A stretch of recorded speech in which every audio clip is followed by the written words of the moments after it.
Bapak Presiden, hadirin yang saya muliakan, perlu kami sampaikan keterkaitan dengan bencana banjir bandang yang terjadi di wilayah Aceh, Sumatera Utara, dan Sumatera Barat.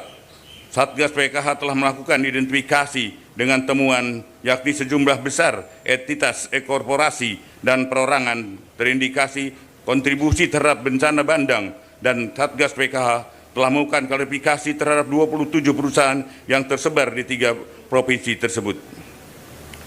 Adapun berdasarkan hasil klarifikasi Satgas PKH dan hasil analisa Pusat Riset Interdisipliner ITB, diperoleh temuan terdapat korelasi kuat bahwa bencana banjir besar di Sumatera bukan hanya fenomena alam biasa, melainkan terarah pada alih fungsi lahan yang masif di hulu sungai daerah aliran sungai yang bertemu dengan curah hujan yang tinggi, sehingga dampak hilangnya tutupan vegetasi di hulu daerah aliran sungai yang menyebabkan daya serap tanah berkurang.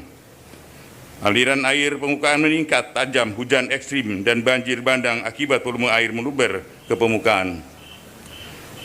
Adapun rekomendasi Satgas PKH menyikapi hal tersebut, yakni melanjutkan proses investigasi terhadap semua subjek hukum yang dicurigai, baik di Sumut, Aceh maupun Sumbar, yang melibatkan seluruh stakeholder.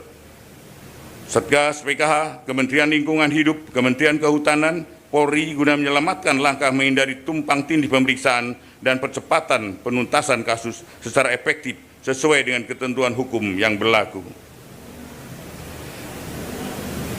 Sebelum menghadiri laporan ini, saya sampaikan tidak lupa saya mengucapkan apresiasi yang rasa terima kasih yang sebesar-besarnya kepada segenap jajaran kementerian, lembaga yang telah bekerja keras mewakafkan waktu dan tenaganya untuk bersinergi dalam upaya penertiban kawasan hutan yang tergabung dalam Satgas PKH bentukan Bapak Presiden.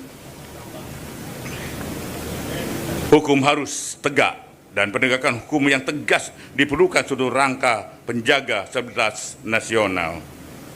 Kita pastikan bahwa kehutanan sebagai karunia Tuhan Yang Maha Esa merupakan anugerah yang dimiliki bangsa Indonesia, harus dikelola dan dilestarikan untuk kepentingan rakyat, bukan hanya untuk kepentingan segelintir kelompok orang.